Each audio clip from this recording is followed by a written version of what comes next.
Melissa will be a better mother than you ever were, Mark declared, tossing the divorce papers onto our kitchen counter. She's younger, more patient, and the kids already love her. I stood there, gripping my coffee mug so hard my knuckles turned white, but my voice remained steady. Is that what you really think, Mark? My name is Emma Parker, and at 35, I never imagined I'd be standing in my kitchen listening to my husband of 12 years explain why his 26-year-old mistress would be a better mother to our children. The kids need stability, he continued, running his hand through his graying hair. Your constant work trips, the late nights at the hospital, it's not fair to them. Melissa can be there full time. I took a slow sip of my coffee, letting the bitter taste ground me. As an emergency room nurse, I learned to stay calm in crisis situations. This was just another emergency, albeit a personal one. And you think abandoning their mother is stability? I asked, keeping my tone neutral. Tell me, Mark, does Melissa know about your plans for my children? He shifted uncomfortably, adjusting his too-tight designer shirt. Another recent change since Melissa entered the picture. Our children, he corrected. And yes, she's excited about being their new mom. She's already looking at houses with better school districts. I set down my mug and pulled out my phone. That's interesting, I said, scrolling through my files. Because that's not what she told her friend Jessica last week at the cafe. Mark's face flickered with uncertainty. What are you talking about? You see, Mark, when our daughter Emily came home 3 months ago talking about Daddy's special friend who bought her ice cream, I started paying attention. And when our son Tyler mentioned that Melissa promised him a new gaming system if he kept their mall trips a secret, I started recording. I pressed play on my phone, and Melissa's voice filled our kitchen. God, no, I don't want his kids. They're so annoying, especially the little one. But Mark's loaded, and once we're married, I'll convince him to send them to boarding school or something.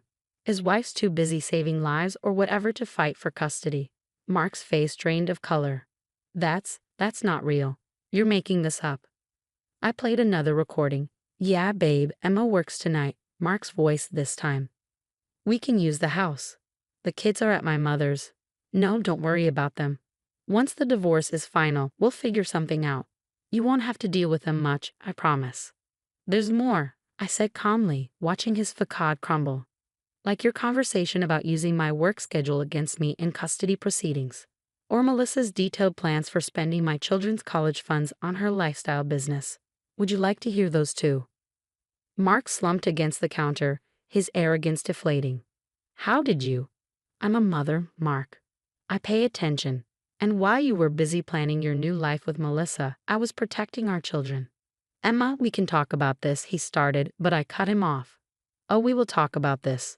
Tomorrow with my lawyer. She's very interested in these recordings, especially the parts where you and Melissa discuss hiding assets before filing for divorce. I picked up the divorce papers he'd thrown at me. By the way, your mother called yesterday. Apparently, Emily told her about Melissa's promise to get rid of that old nurse so she could be their new mommy. Your mother was disturbed. Mark's face had taken on a sickly pallor. His mother, a former family court judge, had always been our biggest supporter. The thought of her knowing about his plans seemed to hit him harder than anything else. The kids, he began weakly, are staying with me, I finished firmly. And if you try to fight this, every recording goes public. I wonder how your medical practice partners would feel about their respected colleague plotting to abandon his children. I gathered my things, preparing for my hospital shift. You have until tomorrow to decide, Mark. Either we handle this civilly with joint custody and fair division of assets, or everyone learns exactly what kind of father you really are. As I walked toward the door, I turned back one last time. Oh, and Mark. Melissa's been seeing her ex-boyfriend Jason on the side. There's a recording of that too, if you're interested. I left him standing in our kitchen, surrounded by the ruins of his carefully constructed plans. My hands were shaking as I got into my car, but my mind was clear. I'd spent 3 months gathering evidence, protecting my children, and preparing for this moment. My phone buzzed. A text from Mark's mother. I'm so sorry, Emma. I've already called my lawyer friend. We'll make sure the kids are safe. Another buzz, this time from the hospital. Multiple vehicle accident incoming. All hands needed. I took a deep breath, put my phone away, and started the car. I had patients to save, children to protect, and a future to secure. Mark and Melissa's plans for my family were about to unravel, and I have front row seats to watch it all fall apart. As I drove to work, I thought about my children safely staying with my sister for the weekend. They had no idea their world was about to change, but I'd make sure they came through it stronger. After all, that's what mothers do. We protect our own, even when it means fighting the people we once trusted most. The night shift ahead would be busy, but I was used to handling emergencies. And compared to the crisis I just navigated at home, a multiple vehicle accident seemed almost straightforward. At least in the ER, I knew exactly who my enemies were. The next morning hit me like a freight train. After a grueling 12-hour shift dealing with the accident victims, I'd walked into my lawyer's office running on nothing but coffee and determination. Sarah, my lawyer and longtime friend, was already reviewing the recordings when I arrived. "These are gold, Emma," she said, looking up from her laptop. "The part where they discuss hiding assets, that's going to make this very easy." I sank into the leather chair across from her desk, exhaustion seeping into my bones. "Mark hasn't stopped calling since last night. 27 missed calls."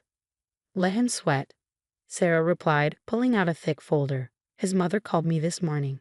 She's willing to testify about Melissa's interactions with the kids if needed. Apparently, she's been keeping her own records." A knock on the door interrupted us. Mark stood there, looking disheveled in yesterday's clothes. The smug businessman facade had crumbled, replaced by something closer to panic. "Emma, please," he started, but Sarah cut him off. "Mr. Parker, if you want to speak with my client, you'll need to do it through proper legal channels." He ignored her, his eyes fixed on me. "The recordings, Melissa says they're fake. She wouldn't say those things about our kids." I pulled out my phone, too tired for games. "Would you like to hear the one from last Tuesday, when she told Emily that mommy doesn't love her enough to stay home?" Mark's face crumpled. "I didn't know." "No, you didn't?" I agreed.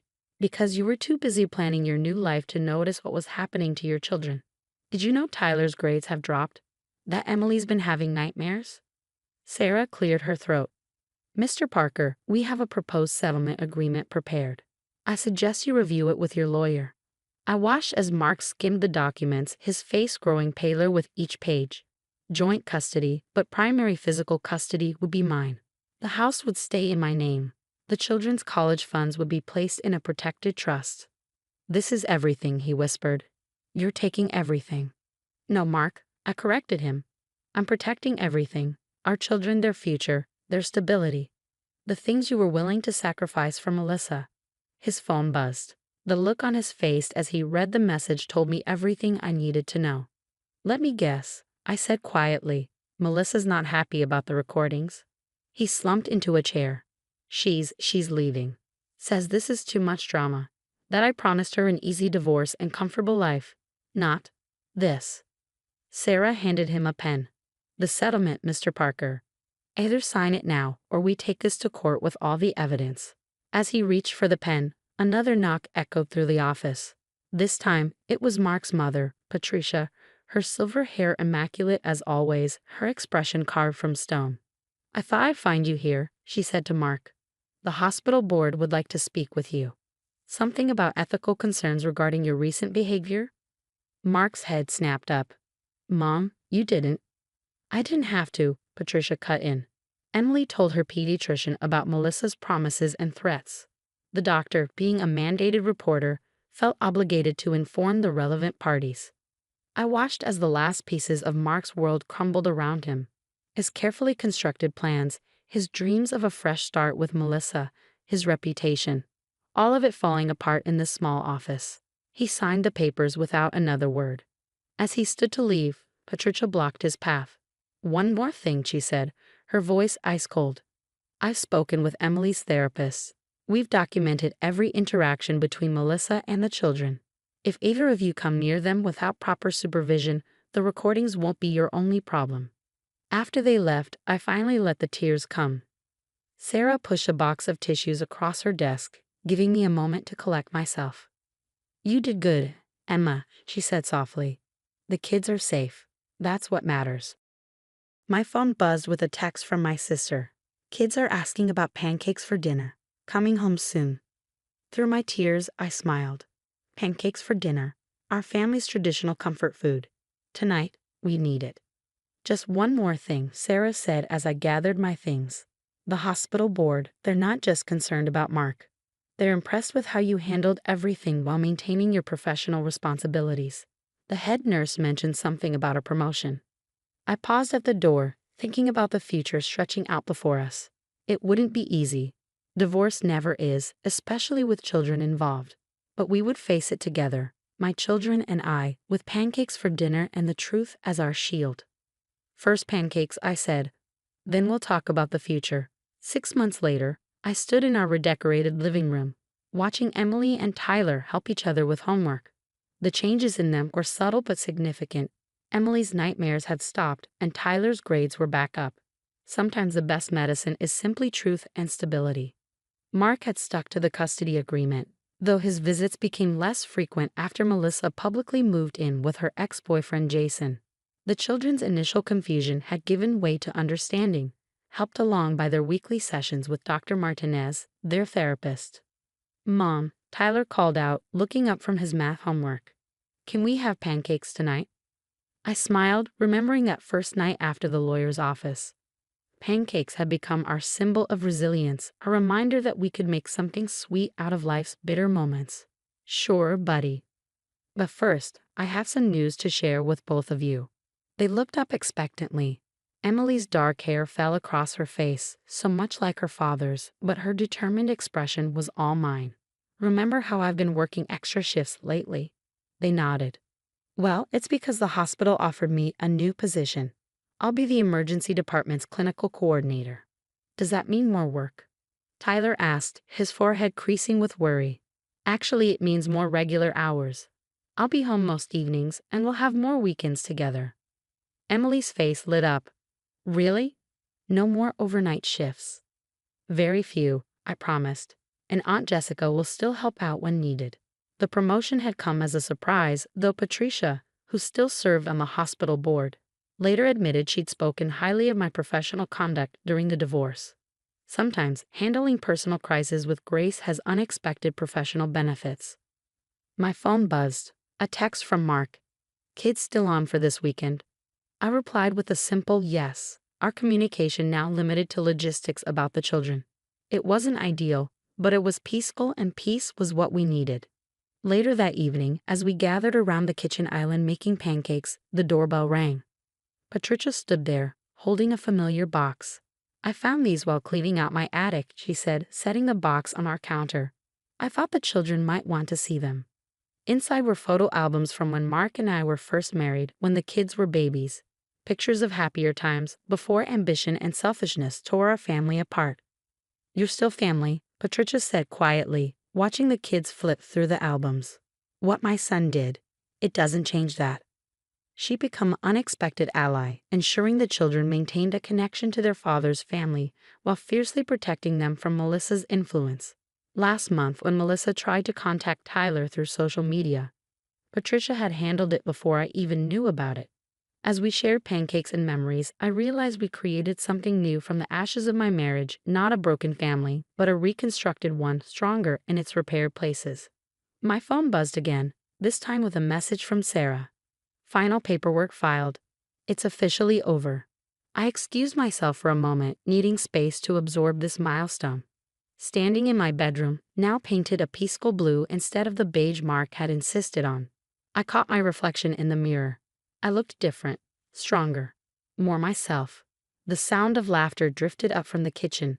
Emily was telling Patricia about her science project, Tyler adding his own commentary between bites of pancake.